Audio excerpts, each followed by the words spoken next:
See, आज today I can tell everybody that we मेरा बहुत मास्टर प्लान था ये.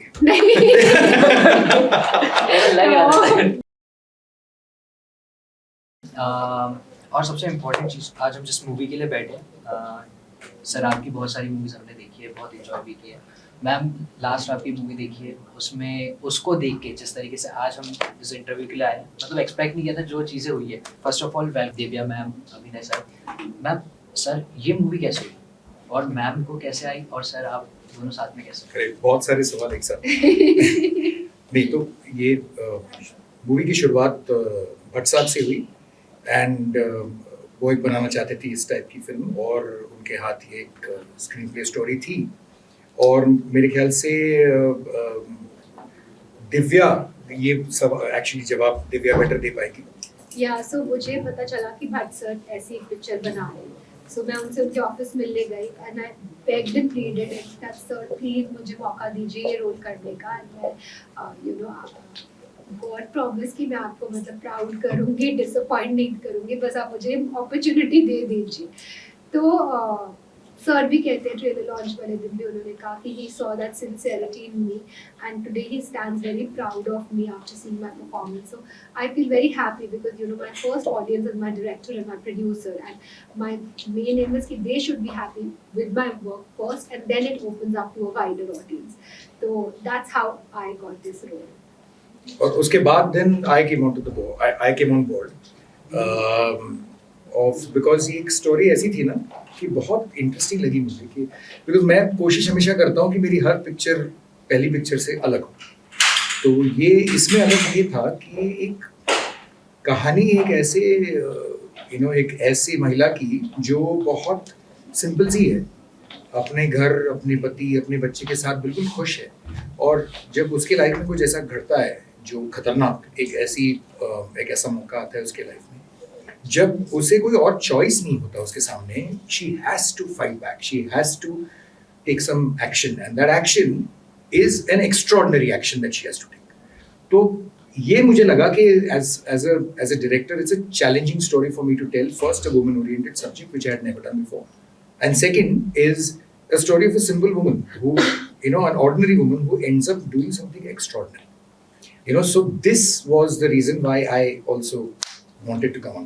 बेसिकली मैक्सिमम टाइम यही होता है ना कि हमेशा हीरो हीरोइन के लिए कुछ करता है and hero is that big hero, but यहाँ पे एक सीन अलग है कि पूरा फीमेल ओरिएंटेड, लाइक इस टाइम क्या बोलेंगे कि फीमेल ज़्यादा बड़ा कैरेक्टर है. और मैम लास्ट जो मूवी आपकी देखी थी दैट वाज डिफरेंट. उसमें आपको देख के ऐसा लगता है कि एक प्यारा फेस है, बबली फेस है, and now you are holding a gun. ये कैसे हुआ? दोनों बिल्कुल ही अलग है. It was a conscious decision. मैं एज अ एक्टर बहुत सिलेक्टिव हूँ अपनी फिल्म्स को लेके, जो scripts that I choose, and मैं कॉन्शियसली ट्राई करती हूँ कि मैं वर्सेटाइल रोल्स पिकअप करूँ. और ये मेरा बहुत ही कॉन्शियस डिसीजन था कि यार में जब सब मुझे क्यूट स्वीट बबली कैरेक्टर में देखेंगे उसके बाद मुझे 360 डिग्रीज डिफरेंट कैरेक्टर में जाना है. And also it's also challenging for me as actor कि कुछ नया करूँ, कुछ डिफरेंट करूँ जिसमें ऑडियंस ने पहले मुझे नहीं देखा. सो या एंड दिस रोल जो है वो बहुत एक वल्नरेबल हाउस वाइफ का है, एक सिंपल हाउस वाइफ का है.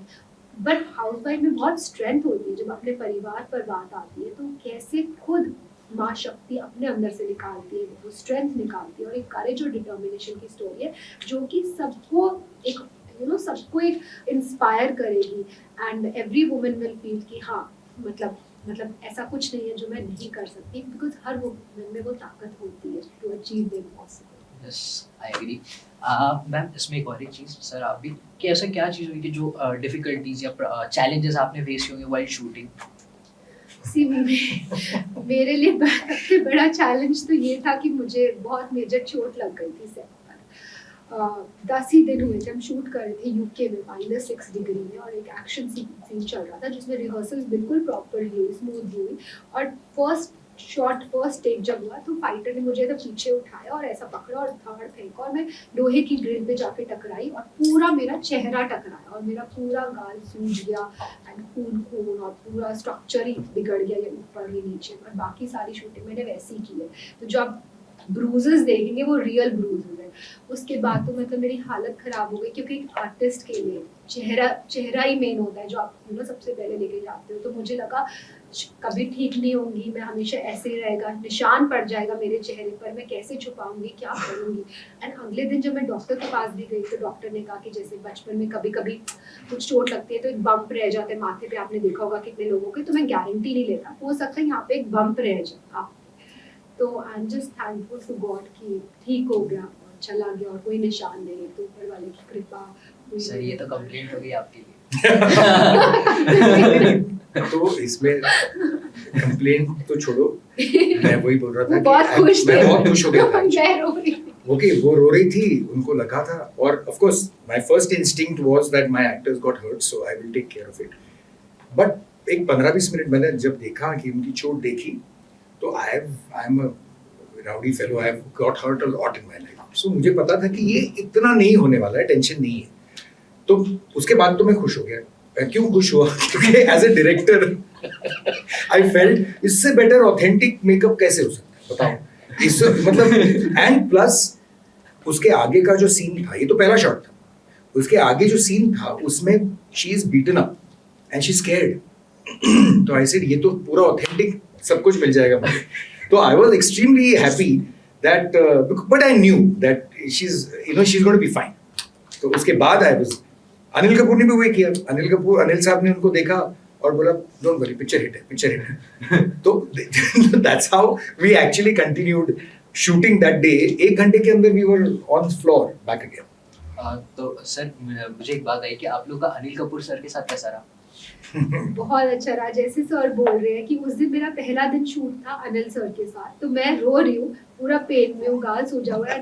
Anil sir walks in and उनको देख के मैं और तेज रोने लगी। मुझे ऐसा लगा कोई फेमिलियर मेरी फैमिली में से कोई आ गया, अब ये मुझे थोड़ा इमोशनल सपोर्ट प्रोवाइड करेंगे, वो मेरे को देखकर बोलते हैं पिक्चर हिट है। आई कुडंट अंडरस्टैंड क्या बोल रहे हैं। सो ही इज लाइक, मैं 68 इयर्स का हूँ, मेरी लाइफ का एक्सपीरियंस है कि जिस भी सेट पे एक्टर या एक्ट्रेस को चोट लगती है वो पिक्चर हिट, सुपर हिट हो जाती है। सही प्लानिंग वगैरह तो नहीं थी पहले से? आई एम लाइक, मुझे आज चोट लग गई, मेरा फेस चला गया, मेरे गाल पे निशान है और मैं पिक्चर की सोचूं कि मैं अपने मुंह की सोचूं। मतलब मुझे उस टाइम पे कोई लेना देना नहीं था पिक्चर के रिजल्ट से। लाइक मुझे था कि मेरा ईश्वर मेरा चेहरा वापस ले आए, एंड ऑब्वियसली अब मैं हंस रही हूँ, but that time I was in too much stress and tension. See, आज today I can tell everybody via Spot Boy that मेरा बहुत मास्टर प्लान था ये। नहीं लग रहा था। No. मैंने फोटोज भी डाली थी तब अपने इंस्टाग्राम Yeah, पर, बट फोटोज में भी इतना जितना मुझे लगा हुआ था, जो ये सूजन थी वो नहीं आई थी ना 2D में। तो ये पूरा स्ट्रक्चर अलग था, ये ऊपर था ये नीचे था, ऐसा अप डाउन था मेरे दोनों कान। ओके मैम, इसमें एक और एक चीज़ है इस मूवी में जो सुना है हम लोगों ने कि इस मूवी में स्पेशली के सर का लास्ट सॉन्ग भी होने वाला है। सो हाउ यू फेल्ट कि आप भी एक ऐसे सीन है जहाँ पे के सर का गाना होने वाला है और आप भी के सर का लास्ट सॉन्ग, मतलब उसमें शूटिंग, मतलब आपका काम है, तो आपको कैसा लग रहा है इस बारे में? नहीं, मुझे तो बहुत I am actually very very moved with the fact that के का गाना, बिकॉज के खैर दोस्त रह चुका है।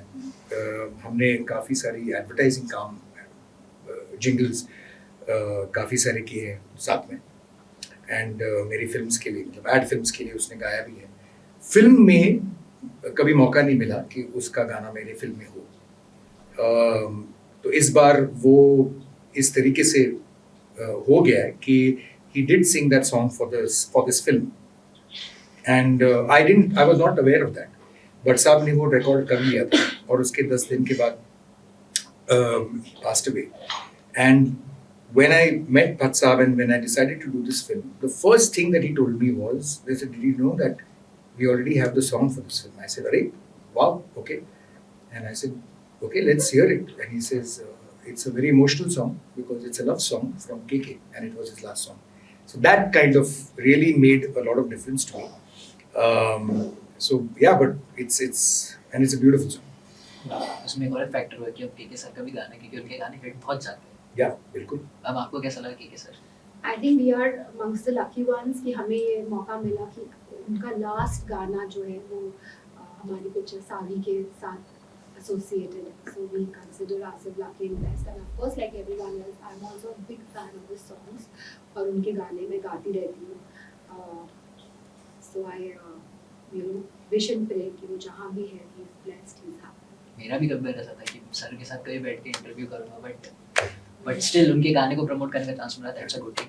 मैम, आपको इस कैरेक्टर से क्या सीखने को मिला है, सावी के कैरेक्टर से? जी, आई थिंक ये कैरेक्टर करने में ह्यूमन लेवल पे मैंने बहुत सीखा, not necessarily from the character, but I think overall जो मेरा एक्सपीरियंस रहा कि कैसे अभिनय जी ने और सर ने पूरी चीज़ मैनेज की. हम इतनी मुश्किल मतलब 45 डेज का स्केड्यूल -6 डिग्री में करना आसान नहीं होता. बहुत ठंड थी यूके में, एंड अगर आप जब पिक्चर देखेंगे आपको ठंड लगेगी, रियली ऑडियंस वहाँ बैठे हुए इतनी ठंड दिख रही है सब स्क्रीन पर, बट इन्होंने इतनी कंफर्टेबली पूरा हैंडल किया. एंड फिजिकली भी मतलब मेरे लिए बहुत it was a challenging role, क्योंकि बहुत परफॉर्मेंस ओरिएंटेड रोल था और सब चीज़ें थी. बट कभी भी मैं ऐसा फिजिकली थकी नहीं कि फिजिकली मेरी बॉडी गिव अप हो गई है या मुझे पेन हो गया या कुछ. तो इतनी अच्छे से मतलब मैनेज किया, और पूरी पैडिंग जो मेरे अराउंड की. इनफैक्ट हमारे सेट पे एक कोड भी था that nobody could be rude to anyone, nobody could scold anyone. So I learn all that on human level, that इतने कंफर्टेबली काम भी निकलवाया, अच्छा काम भी निकलवाया, काम एटमॉस्फेयर भी रखा. Everybody in the unit was so happy. तो सबकी इतनी पॉजिटिविटी आ रही थी. आई थिंक जब सब लोगों की सब यूनिट खुश होता है, सबकी पॉजिटिविटी आती है, तो अपने आप वो पिक्चर में लगती है. So I think I learn that from my director and producer. Sir, ma'am ने इतनी तारीफ कर दी है तो नहीं, एक्चुअली क्या है ना कि वो it's really nice that she is saying this about the whole unit, but I have to tell you कि it's vice versa भी उतना ही true है कि she was मतलब अभी वो सामने बैठी है, but फिर भी I will say this, and that she was extraordinary, in her entire approach to this film. She was the only actor who came on set 1000% prepared with every shot, every scene, every dialogue. हमने 2 takes से ज़्यादा takes नहीं लिए. That which is very rare, and it's a sign of an actor who really is putting 1000% into the film. So to my mind, she was extraordinary, and you will see that in the film. It is, according to me, I have seen most of her films. It's her best performance till date, and I can tell you with surety that this is just the beginning of her good performance. It's from here onwards, we are going to see many more performances from her which are really brilliant. So according to me, this is what I learned about her in this, during this film, that she puts in more than 1000% every time. या ma'am की बातें सुन के कहीं पे भी सुनी है, जहाँ पे भी इंटरव्यूज वगैरह देख रहा हूँ, सुन के एक चीज़ तो लगती है कि हाँ मैम तो पहले तो दिल से बोलती है और जो करती है तो 100% से करती है. That's true. That's true. Sir, अभी लाइक इस मूवी में जो रोल मैम का है, सो उसके साथ अनिल कपूर का ऐसा क्या सीन है उसमें जो देखने लायक सबको अट्रैक्ट करेगा? अरे उनके बहुत सारे, एक्चुअली क्या है ना, उनका ट्रेलर में जो है वो तो एक झलक है सिर्फ. उनका कैरेक्टर किरदार ही इस तरीके से लिखा गया है इस फिल्म के अंदर, जो बहुत ही इंटरेस्टिंग और अलग जोन है, जो अनिल कपूर साहब ने आज तक ऐसा रोल तो कभी प्ले नहीं किया है, जिसमें उनके 6-7 अलग भेष हैं, एंड जहाँ पे वो he is in very very different styles and different ways. He is his whole character, and उनके सारे सीन्स दिव्या के साथ हैं, and those scenes are magic because उनकी केमिस्ट्री इतनी बढ़िया बनी इस फिल्म में कि from first scene itself onwards we realize वो जो अभी बात कर रहे थे ना, जो लगने का मतलब where she got hurt, वो सीन उनका पहला सीन था. That was the first time they were going to be together in the same frame, and उसी दिन she got hurt. So from that day onwards, it was sheer magic between the two of them. And there is one particular scene which I will not say right now. It comes in the climax, which is my favorite scene between the two of them. Which is, I think both of them have done, a class apart. As a director, I'm telling you that sometimes you have a vision of a scene, and then the actors come and go beyond that vision. They deliver beyond, and I think that's what happened in that scene. It's one of the last scenes between them. It's extraordinary. Where both of them, wo in the matter of seconds, you get tears in your eyes. While actually ये film उस type की है नहीं कि जिसमें आप रो पड़ो या it's overtly dramatic ऐसा नहीं है. But that scene just moves you because of just performance between the two and chemistry between the two. Wow. Sir, now I just want to say कि all the best for your movie because जो आने वाला है and I feel कि ना movie hit जाने वाली है. So thank you Spot Boy Thank you for time so देने के much. लिए. Not at all. Thank you so much. Thank you.